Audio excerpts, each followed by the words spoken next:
Before the show starts, drop a comment below with where you're watching from, then sit back, relax, and get ready for some chilling stories.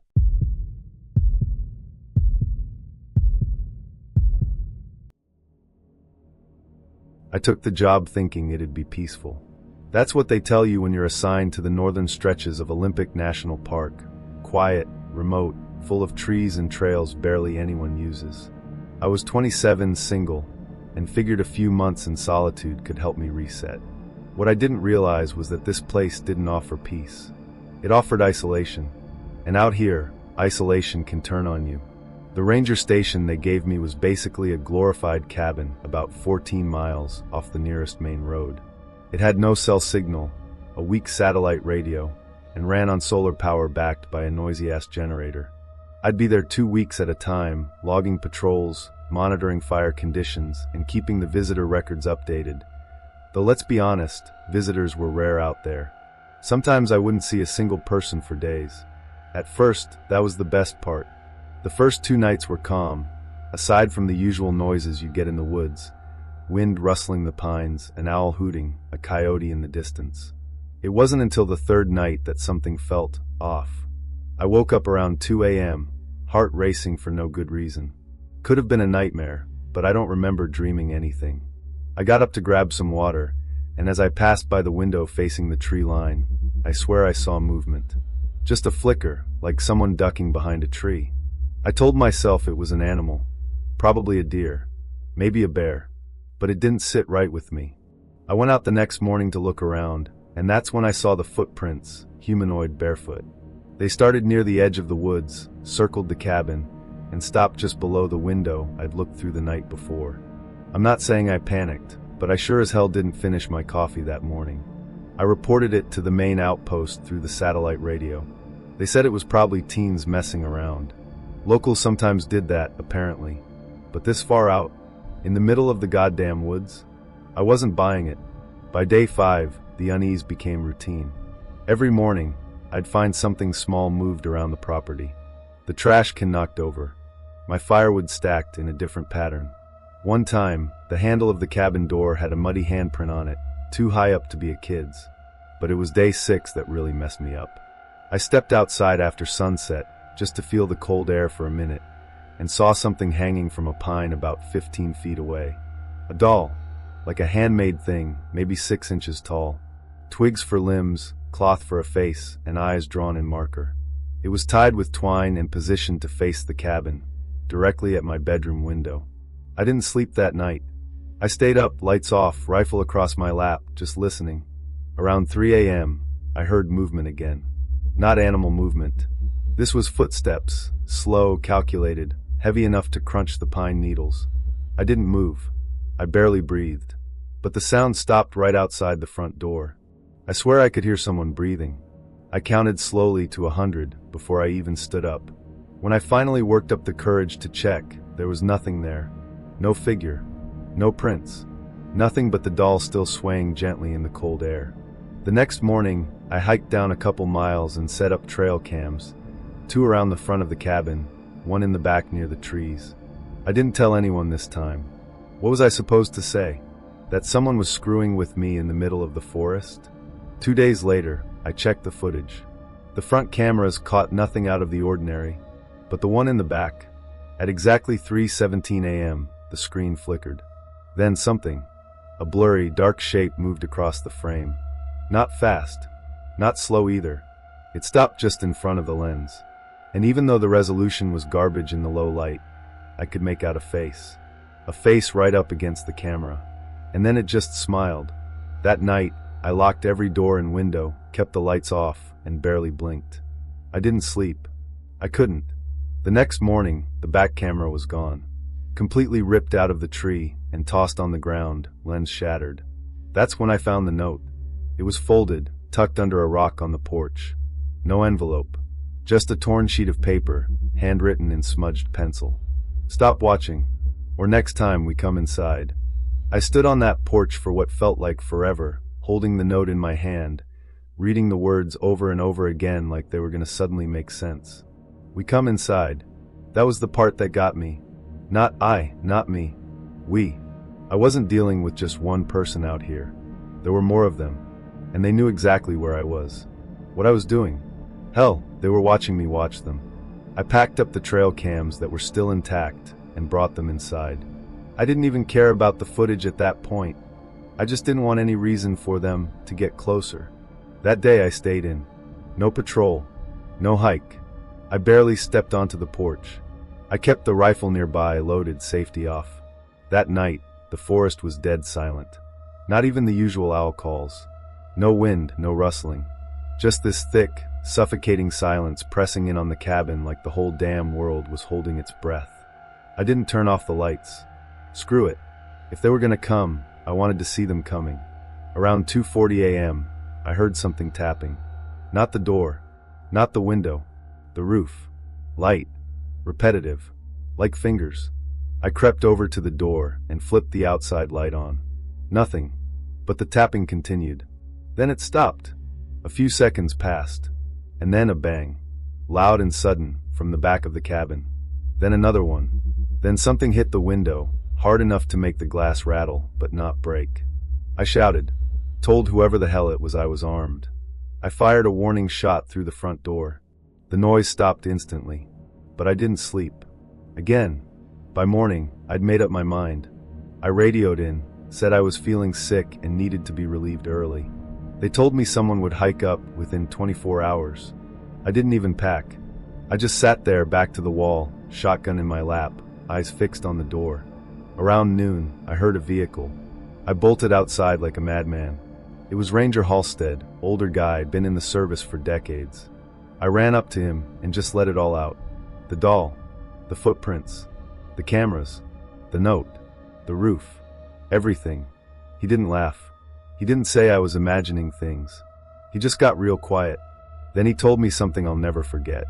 There used to be a family up here. Years back. Built their own cabin deeper in the woods. Off-grid. No permits. Got real weird when rangers tried to get him out. Said the forest was theirs. That it talked to them. Then one day they vanished. No trace. People figured they left, maybe died out there. I asked him how far that old cabin was from where mine stood. He said about half a mile, straight through the trees behind my place. I left with Halstead that day. Didn't even look back. A couple weeks later, I got reassigned to a more populated area closer to town. I was grateful, but part of me still couldn't shake that place. Couldn't stop thinking about the tapping, the note, that smile on the trail cam. 3 months after I left, I heard that the remote station I'd stayed in had been officially decommissioned. Something about it being structurally unsafe. But every now and then, I checked the park's back-end systems. Just curiosity, I guess. And I noticed something strange last week. Someone keeps manually disabling the motion sensors near that cabin. Not something animals do, and definitely not something the wind could manage. I never went back, and I never will. But sometimes when I close my eyes, I swear I can hear it again. That tapping. Soft. Steady. On the roof.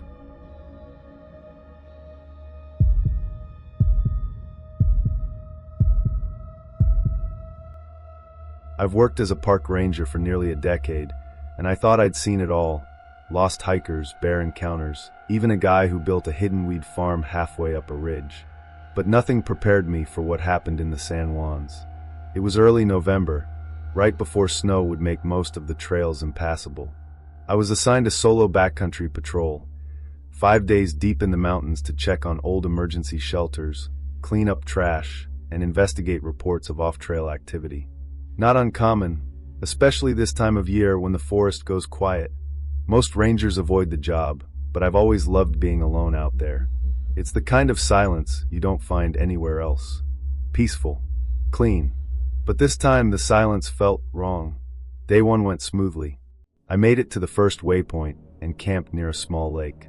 The air was sharp and dry, and the only sounds were wind pushing through the trees and the occasional raven overhead. I kept notes in my log, checked the weather, cooked some freeze-dried pasta, and went to sleep early. Day two, around midday, I stumbled across something that stopped me cold. A crude shelter made of broken branches and tarp, maybe 40 feet off the main trail. It wasn't on any map. From a distance, it looked abandoned, but when I stepped closer, I could see recent footprints around it, barefoot, wide-set. Inside, there were scraps of food, empty water jugs, and a torn sleeping bag.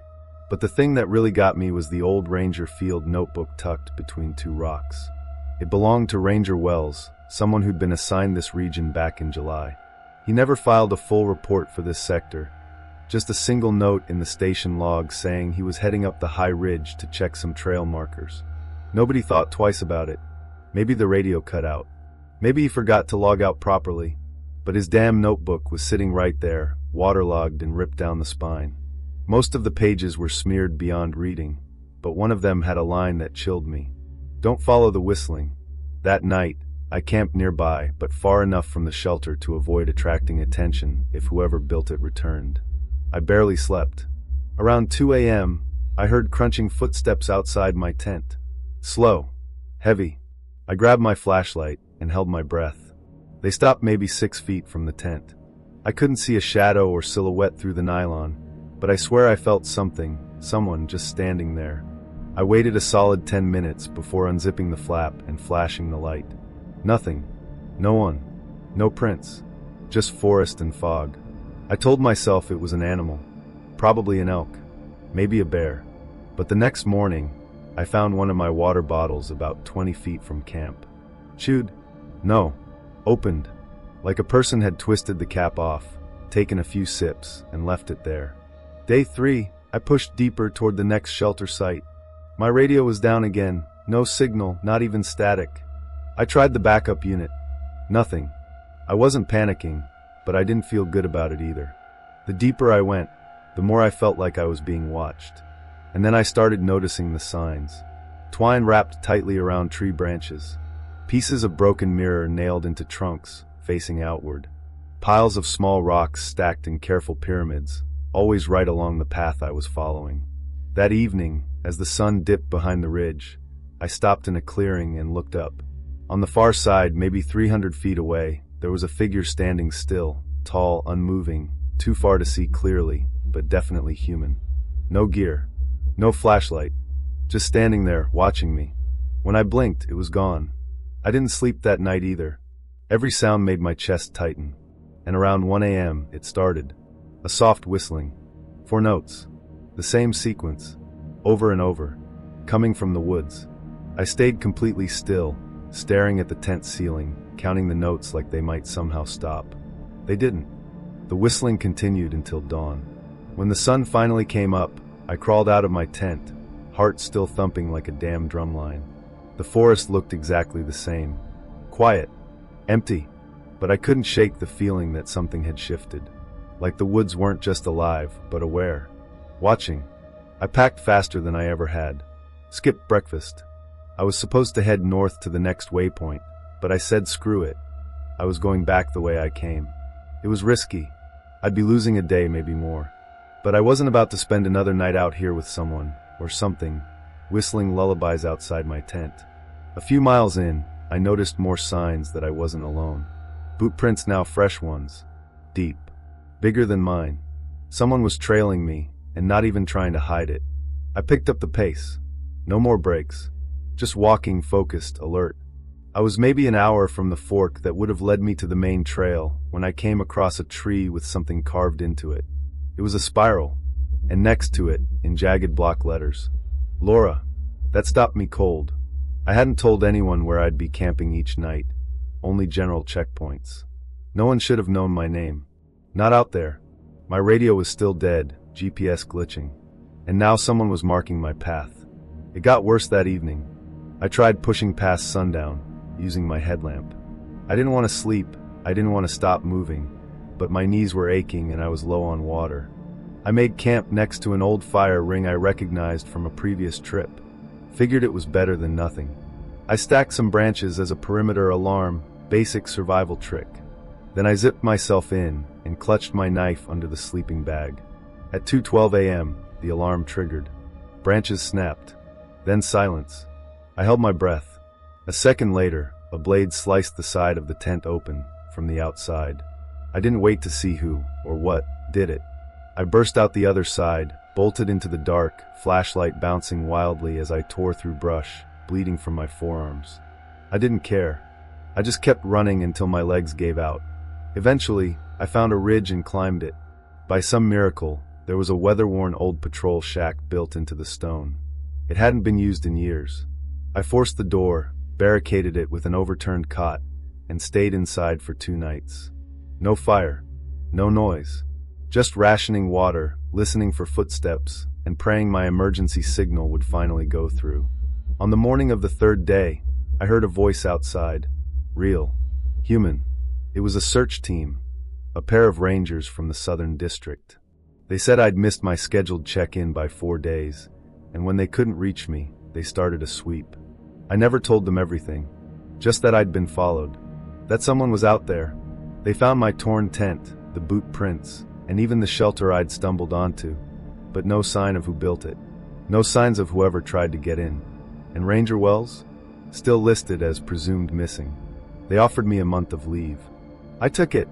Eventually, I transferred out of backcountry assignments altogether. I still love the forest, but I'll never go that deep alone again. And sometimes, when the wind hits just right, I still hear that whistling. For notes, always the same.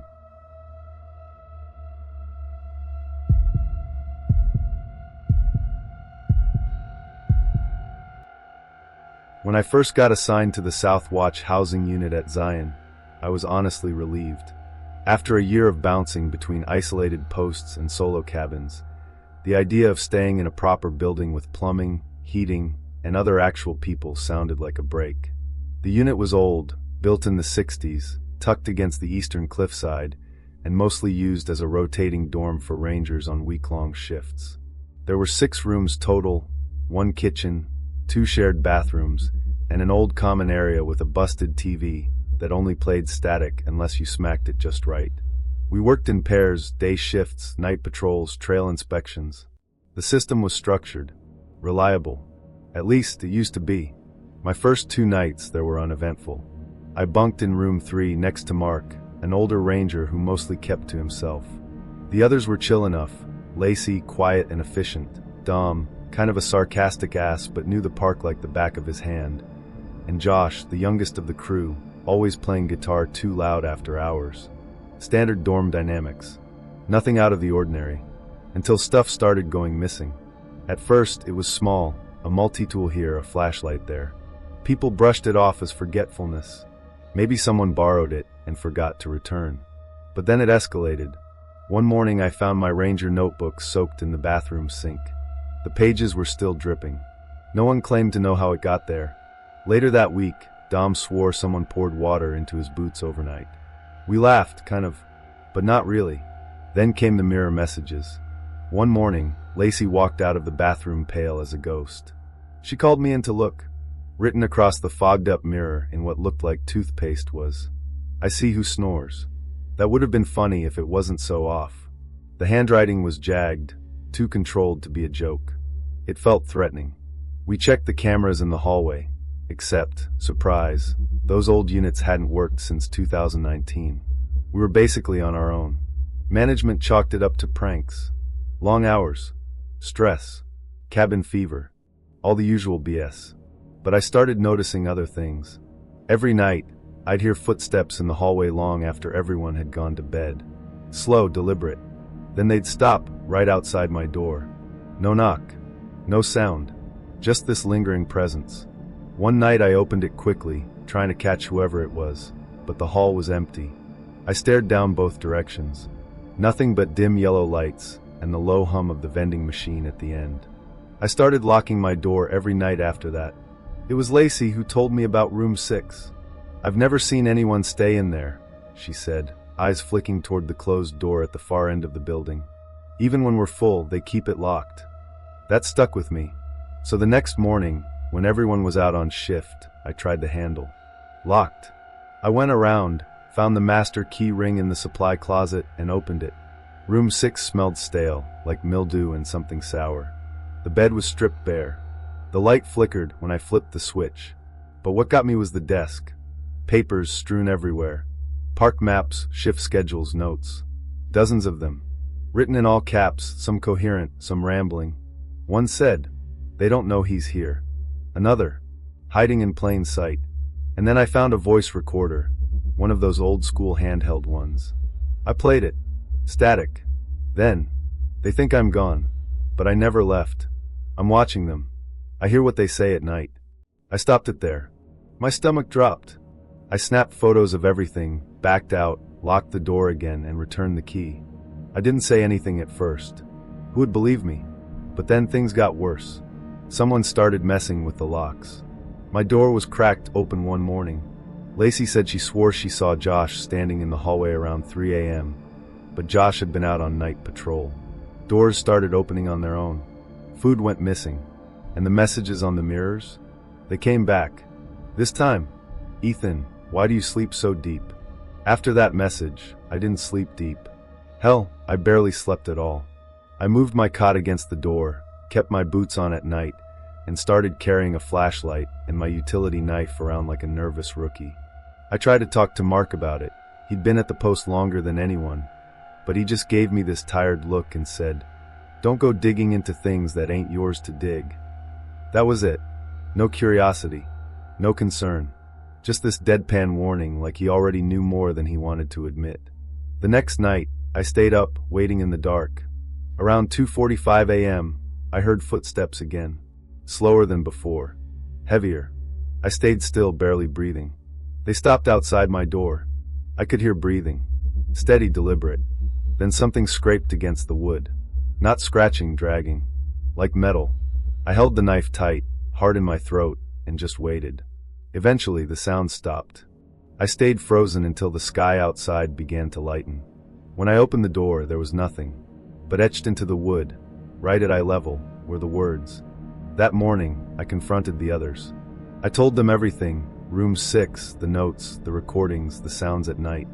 Lacey believed me right away. Dom didn't say much. Josh just laughed it off.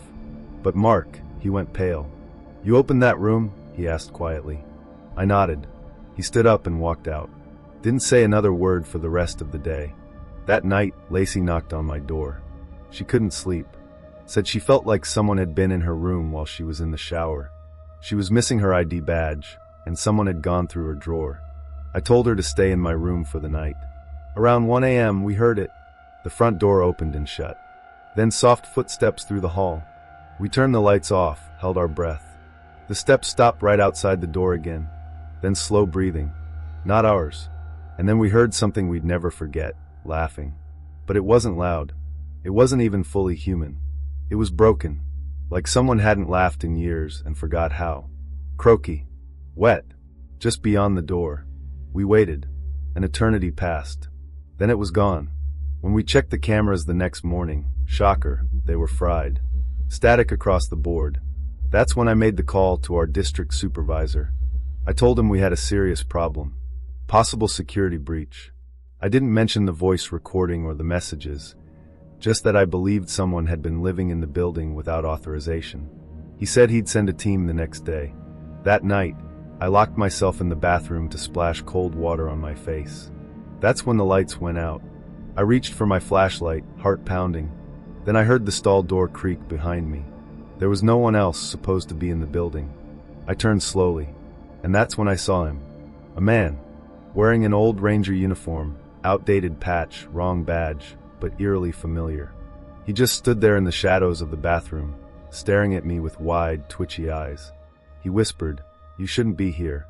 I bolted, ran barefoot out of the building and into the cold. By the time the response team arrived the next day, he was gone. But they found evidence, hidden cameras in 3 of the rooms, a makeshift sleeping area inside a locked utility closet, and a stash of old Ranger files with pages ripped out. Turned out he was a former employee, let go 2 years earlier for erratic behavior after suffering a breakdown on duty. No one ever followed up on what happened to him after that. He'd been living among us for weeks, maybe longer. They shut the building down. I asked for a transfer and got it. Some nights, I still think about how many times I probably walked right past him, how many times I heard his breath without knowing it, and how close I came to not walking out at all.